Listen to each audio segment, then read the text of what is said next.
Hello dear friends, welcome to backlogs Baba YouTube channel. 2 marks సంబంధించి already నేను pre final post చేశాను. Important questions అవే చదువుకోండి. ఎగ్జాక్ట్గా 1 marks కూడా అందులో ఉన్నాయి.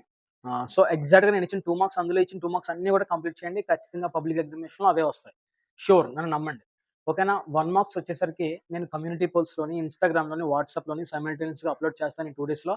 సో ఎన్ని సాధ్యమైనంత వరకు ఎన్ని ఉన్నాయి అన్ని కూడా అప్లోడ్ చేస్తాను. అండ్ రేపు ఈవినింగ్ లోగా, రేపు ఈవినింగ్ లోపు మీకు 1 మార్క్స్ పీడిఎఫ్ కూడా అందివ్వడానికి ప్రయత్నం చేస్తాను. ఓకేనా. ఈలోపు మీరు నేను ఇచ్చిన 8 మార్క్స్, 4 మార్క్స్, అలాగే 2 మార్క్స్ ఇవన్నీ కూడా క్లియర్ చేయడానికి ప్రయత్నం చేయండి. ఏదైనా క్వశ్చన్‌కి ఆన్సర్ దొరకకపోతే ఇమ్మీడియేట్‌గా ఆన్సర్ కావాలని చెప్పేసి నాకు మెసేజ్ చేయండి. ఒక్క అర్ధగంట, గంట లేట్ అయినా సరే ఖచ్చితంగా రిప్లై ఇస్తాను. దానికోసం వెయిట్ చేయండి. ఓకే. ఈ లోపల నేను కొన్ని ఇంపార్టెంట్ 2 మార్క్స్ రావడానికి ఏమేమి రావడానికి అవకాశం ఉందో జస్ట్ మనం అనాలిసిస్ చేసి వాటిని ఎక్స్‌ప్లెయిన్ చేసే ప్రయత్నం చేస్తాను. జస్ట్ ఈరోజు ఒక 2, 2 ఒక 2 మార్క్ ఇది. ఈ మూడింటి నుంచి ఒకటి రావడానికి అవకాశం ఉంది. ఇంకొక 2 మార్క్ ఇది. ఇది మ్యాప్ ఇచ్చి మనకు అందులో నుంచి క్వెషన్స్ ఇస్తాడు. రావచ్చు 50-50 ఛాన్స్. చూద్దాం ఫస్ట్. వీడియోలోకి వెళ్ళే ముందు లైక్ చేయండి. సబ్స్క్రైబ్ కూడా చేసుకోండి. మీ ఫ్రెండ్స్ అందరూ కూడా షేర్ చేయండి. నన్ను సపోర్ట్ చేయండి. ఖచ్చితంగా మీ అందరి సపోర్ట్ వల్ల నేను ఎక్కడి వరకు వచ్చానో అందుని బట్టి మీ అందరూ కూడా, మన సబ్స్క్రైబర్స్‌కి, మన వ్యూవర్స్ అందరూ కూడా హృదయపూర్వకమైనటువంటి కృతజ్ఞతలు తెలియజేసుకుంటున్నాను. ఓకే. వీడియోలోకి వెళ్ళిపోతే ఇక్కడ వాట్ ఆర్ బేసిక్ ఇండస్ట్రీస్ అన్నాడు.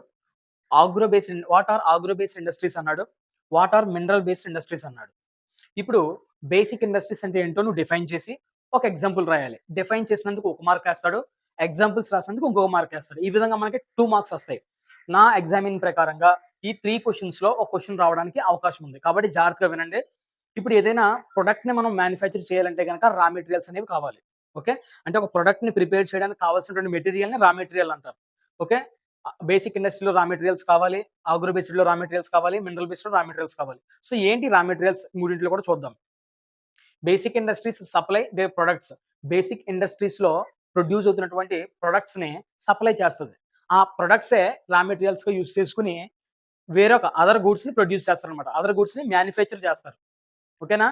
ఇందులో బేసిక్ ఇండస్ట్రీస్‌లో ప్రొడ్యూస్ అవుతున్నటువంటి ప్రొడక్ట్సే రా మెటీరియల్స్. ఓకే. ఆ ప్రొడక్ట్స్‌ని రా మెటీరియల్స్‌గా యూజ్ చేసుకొని అదర్ గూడ్స్‌ని మ్యానుఫ్యాక్చర్ చేస్తారు. దానికి ఎగ్జాంపుల్ ఏంటి? Iron and steel, copper smelting etcetera. ఓకేనా. Next agro based industries. ఇందులో రా మెటీరియల్ కింద ఏం ఉపయోగిస్తారు చూద్దాం ఒకసారి. Industries that are used agricultural products as raw materials. Agro based industries లో ఆగ్రో ఏ గుర్తుపెట్టుకోండి. ఏ అంటే ఇక్కడ ఆగ్రో, అగ్రికల్చర్ అలా గుర్తుపెట్టుకోండి. ఓకే. ఆగ్రో బేస్డ్ ఇండస్ట్రీస్ లో రా మెటీరియల్స్ గా ఎవరిని ఉపయోగించుకుంటారు? Agricultural agricultural products.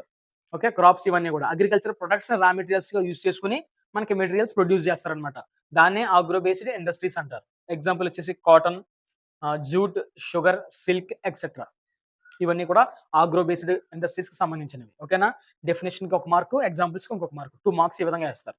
Next mineral based industries. ఆ ఇండస్ట్రీ పేరులోనే ఉంది. Industries that are used minerals ని రా మెటీరియల్స్ గా యూజ్ చేసుకుని ప్రొడక్ట్స్ ని మ్యానుఫ్యాక్చర్ చేస్తారనమాట. ఓకేనా. మినరల్స్ ని రా మెటీరియల్స్ గా తీసుకుని ప్రొడక్ట్స్ ని మ్యానుఫ్యాక్చర్ చేస్తారు. దాన్నే మనము మినరల్ బేస్డ్ ఇండస్ట్రీస్ అంటాం. దీనికి ఎగ్జాంపుల్స్ వచ్చేసి iron and steel, cement, aluminium, petrochemicals etcetera. ఓకేనా. ఈ 3 ఇంటికి సంబంధించి ఎక్స్‌ప్లనేషన్ ఇది. జాగ్రత్తగా చదువుకోండి. చాలా చాలా ఈజీ. ఈ మూడింటిలోంచి ఒక క్వెషన్ కనిపించడానికి అవకాశం ఉంది. ఈ మూడింటి నుంచి ఒక క్వెషన్ ఇవ్వకుండా ఓకే ఉంటే గనక వేరే క్వెషన్ ఏమి ఇవ్వడానికి అవకాశం ఉంది? వాట్ ఈస్ మ్యానుఫ్యాక్చర్ అని అడగొచ్చు. ఓకేనా.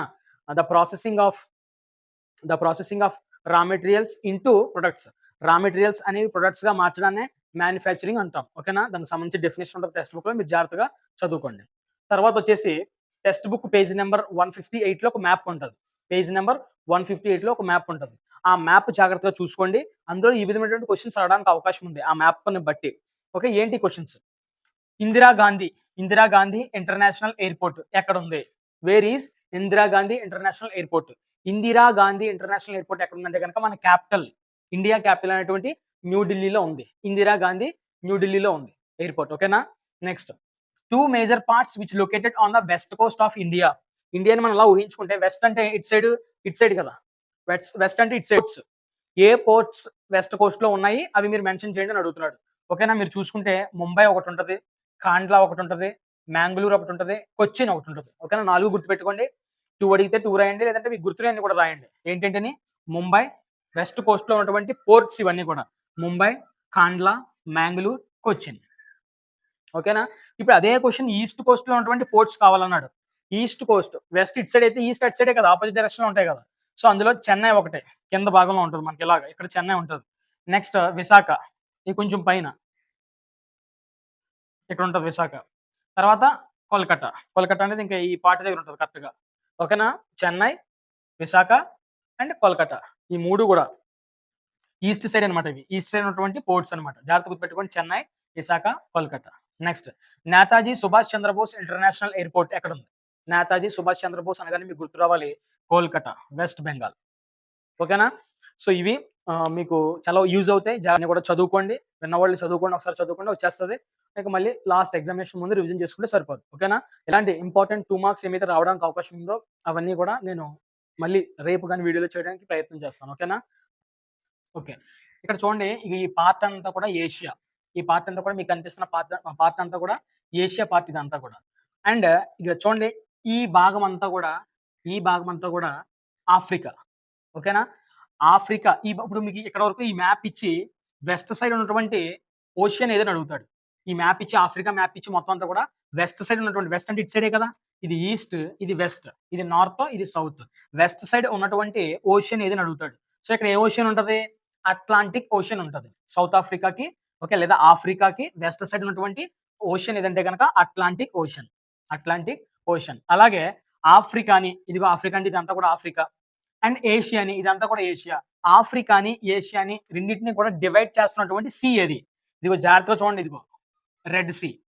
కరెక్ట్‌గా ఇక్కడ ఉంటది. ఈజిప్ట్ పక్కనే. అరేబియా, ఈజిప్ట్ మధ్యలో. ఓకేనా? సౌదీ అరేబియా, ఈజిప్ట్ మధ్యలో ఉంటది ఇలా గీతలాగా రెడ్ సీ. ఆ రెడ్ సీ అనేది ఏషియాని, ఆఫ్రికాని డివైడ్ చేస్తుంది. ఓకేనా?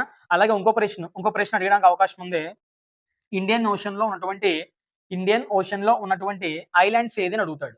ఇండియన్ ఓషన్‌లో ఉన్నటువంటి ఐలాండ్స్ ఏంటేంటిని? ఇదిగో శ్రీలంక ఒకటి, మాల్దీవ్స్ ఒకటి, తర్వాత ఇగో మడగాస్కర్ ఒకటి. శ్రీలంక జాగ్రత్తగా గుర్తుపెట్టుకోవాలి. ఒకవేళ ఈ క్వెషన్ అడిగితే మీరు రాయాలి. ఇండియన్ ఓషన్‌లో ఉన్నటువంటి ఐలాండ్స్ ఏంటని అడుగుతాడు. ఐలాండ్స్ ఏంటని అడిగినప్పుడు శ్రీలంక, మాల్దీవ్స్, మడగాస్కర్. ఓకేనా? ఇవి ఇంపార్టెంట్ జాగ్రత్తగా గుర్తుపెట్టుకోండి. Thank you for supporting. వీడియోని లైక్ చేయకుండా ఉంటే లైక్ చేయండి. సబ్స్క్రైబ్ చేసుకోండి.